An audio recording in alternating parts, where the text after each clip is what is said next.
The Nigerian government does not have all it takes to fund transport infrastructure, and this is where financial institutions and private sector investors come into play in bridging the estimated gap of $33 billion in annual funding for Nigeria. But what are the key issues in securing a financial close for the lending institutions? Here is Patrick Akinwuntan, a regional executive and managing director at Ecobank Nigeria.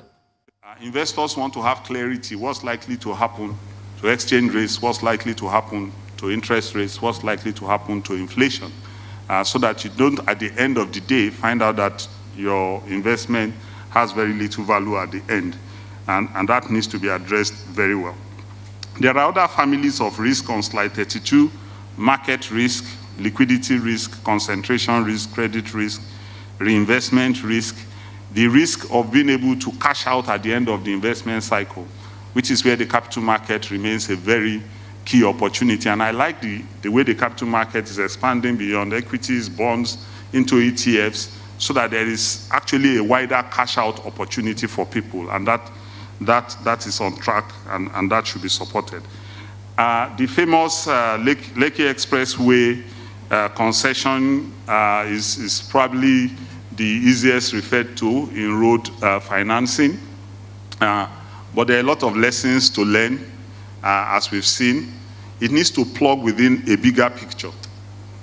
Any major infrastructure investment that is a standalone is very easily misread. It's important that you see the total picture. Everybody, look at China. The first time I went to China, I saw bridges that were constructed without any machine, with hands. I used to read of manual labor.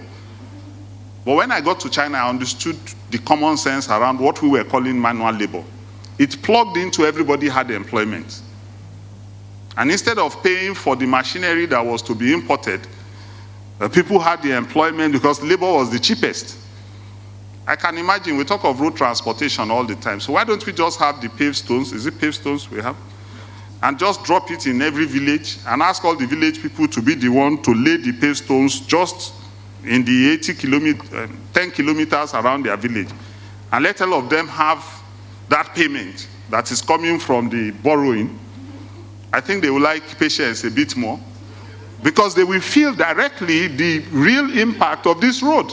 And it will not be, it is Julius Berger, it is that, it is that. We have enough manual labor. So in articulating financing, we need to bring our people into that equation from a big picture. So in trying to conclude, the banking industry has been supporting investment in infrastructure, year-on-year growth from 6% of the overall credit portfolio. We are now at 7.4%.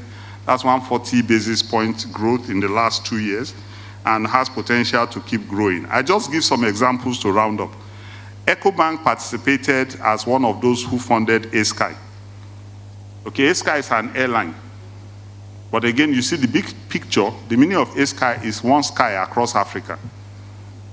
And the picture around it is, if you travel in Africa, to travel from Nigeria to France was easier than to travel to Douala.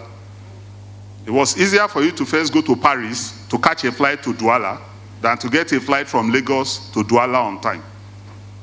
All the flights were longitudinal, none latitude, because it plays to the bigger picture of those countries. What ASky sought to do is disrupt it and say, look, Africa connected laterally. And today they operate into 23 countries in Africa.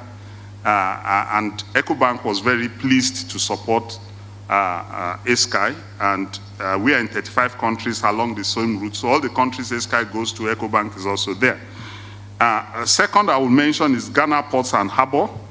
That's on slide 37, where the Ghana government essentially allowed private sector to take the lead in the funding and in the management of the economics of the Ghana Harbour. And everything is digitized. If you need to do anything into Ghana Harbour, you do everything online. And of course, we also supported the government of Cote d'Ivoire in road infrastructure, for those who know Abidjan very well. We also participated in Project Mercury, which is telecommunications for the Guinea-Conakry.